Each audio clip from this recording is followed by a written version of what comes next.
मित्रो, आज जी गोष्ट चंद्रपूरमधील नागभीड गावातनं समोर आलेली आहे, ही देशाच्या किंबहुना महाराष्ट्राच्या आणि कृषीप्रधान देशाच्या प्रतिमेला कुठेतरी काळिमा फासणारी आहे. म्हणजे कल्पना करा, एका शेतकऱ्याने 2 सावकाराकडनं, वेगवेगळ्या सावकाराकडनं 50,000-50,000 चं कर्ज घेतलेलं आहे. आता त्यानंतर कोरोना काळ आला. त्याच्यानंतर बराच काळ लोटून गेला. त्याला ते कर्ज फेडता आलं नाही. आता अशातच मग सावकार ज्याच्याकडनं कर्ज घेतलंय, त्याने त्याच्याकडनं बॉन्ड लिहून घेतला होता. बऱ्याच साऱ्या जे काही कारवाई पद्धती होत्या त्यांनी ती केल्या होत्या. मग ते कर्ज फेडण्यासाठी त्या शेतकऱ्यानं पहिलं तर त्याची जमीन गहाण ठेवलेली ती विकली. त्याच्यावरती भागलं नाही. त्याच्यानंतर त्यांनी त्याचं ट्रॅक्टर विकलं. त्यावरती लोन फिटलं नाही. त्याच्यानंतर नातलगांकडनं त्यांनी अक्षरशः मदतीची गुहार लावून मदतीचे पैसे घेतले. त्यावरतीही फिटलं नाही. त्याच्यानंतर सोनं नाणं विकलं अंगावरचं. त्याच्यावरही फिटलं नाही. शेवटी त्याच्याकडे पर्याय आहे, जो सावकारानं सुचवलाय. म्हणजे चंद्रपूरमधला एका तालुक्यातला एका साध्या गावातला शेतकरी कंबोडियामध्ये जाऊन त्याला त्याची किडनी विकायला लागते किंवा किंबहुना लावली जाते आणि त्याच्यानंतर त्या कर्जात त्या किडनीच्या पैशातनं कर्जवसुली केली जाते.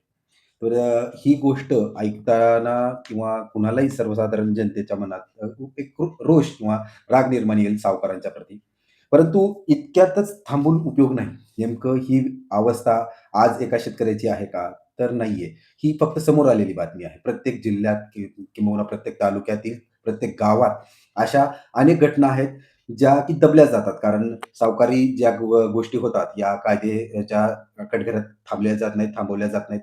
म्हणजे काही मिलीभगत असते त्याच्यामध्ये स्थानिक जे प्रशासन आहे, पोलीस यंत्रणा असतील, प्रशासकीय अधिकारी असतील, यांना हाताशी धरून काही गोष्टी केलेल्या असतात. त्यामुळे या गोष्टी उघडीस येत नाहीत. पण ज्या गोष्टी उघडीस येतात, त्या खरंच धक्कादायक असतात. मग अशा अनेक घटना असणार आहेत. मग आता हा प्रश्न पडलेला आहे, की जी कर्जमाफीसाठी दुहार आपण लावतोय, शेतकरी रस्त्यावरती येतोय, आंदोलन करतोय. त्यावरती त्याचं लक्ष आहे केवळ बँकेचं कर्ज माफ झालं पाहिजे. पण वस्तुस्थिती ही आहे, मी मागे एक व्हिडिओ बनवला होता, की कर्जाच्या मुळख्यातनं जर शेतकऱ्याला खरंच प्रवीण सिंग परदेशी साहेबांना जी कमिटी व्यतीत केलेली आहे, शेतकऱ्यांना जर याच्यातनं बाहेर काढायचं असेल कायमस्वरूपी, तर केवळ बँकेच्या कर्जावरती फोकस किंवा लक्ष न ठेवता, खरा शेतकरी कुठल्या कर्जाखाली दबलेला आहे, ते म्हणजे खाजगी किंवा सावकारी कर्ज आहे. त्यामध्ये तो दबलेला आहे. यातनं बाहेर कसं काढता येईल त्याला? आणि पुन्हा तो त्याच चक्रात कसं पडणार नाही? त्यासाठी काय उपाययोजना करता आल्या? तर ते जर करता आलं या समितीमधनं, तर ते एक यश असणार आहे मुख्यमंत्री देवेंद्र फडणवीसचं त्यांनी घेतलेल्या निर्णयाचं आणि या समितीचं सुद्धा. आता येणारा काळच म्हणजे ही जी घटना आहे, आता ह्या घटनेचं थोडंसं विस्तारित सांगायचं झालं तर, जे कोणी पीडित शेतकरी आहेत, त्या शेतकऱ्यांनी एफ-आय-आर सुद्धा नोंदवली होती. म्हणजे जे कोणी स्थानिक सावकार आहेत, त्यांच्या विरोधात एफ-आय-आर नोंदवली, की बाबा माझ्याकडनं सक्तीची वसुली केली जाते. मी सगळं विकलंय माझं. तरीही माझ्यावरती अजूनही पैसे देच किंवा आणखीन पैसा राहिलेलाच आहे.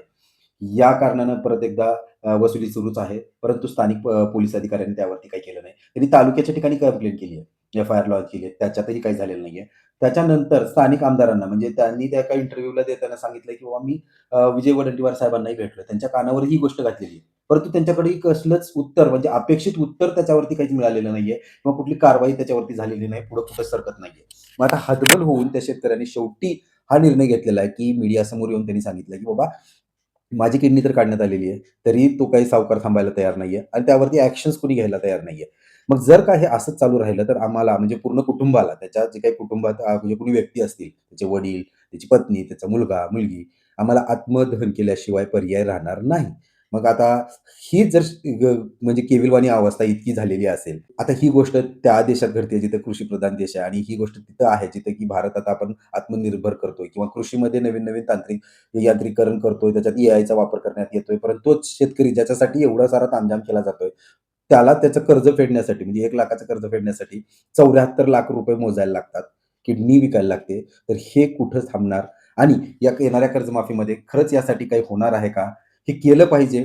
मुख्यमंत्र्यांनी याकडे लक्ष द्यावं आणि त्यामध्ये काही उपाययोजना सुचवता येतात का? कारण हे जे खाजगी सावकारकी चालली जाते, हे नवीन नाहीये. म्हणजे काळांतराने चालत आलेली ही प्रथा आहे. परंतु यामध्ये नियम आणि अटी असणं गरजेचं आहे. सावकार जेव्हा बँकेकडनं कर्ज घेतात वर्षाला 7% आणि महिन्याला 7% पुढे वाटलं जातं. म्हणजे त्या व्याजाचं जे काही ठाव ठिकाणाच नाहीये. म्हणजे त्यांच्या मनावरती जे व्याजदर समोरच्याची किती गरज आहे त्याच्यावरती ते व्याजदर ठरलं जातं.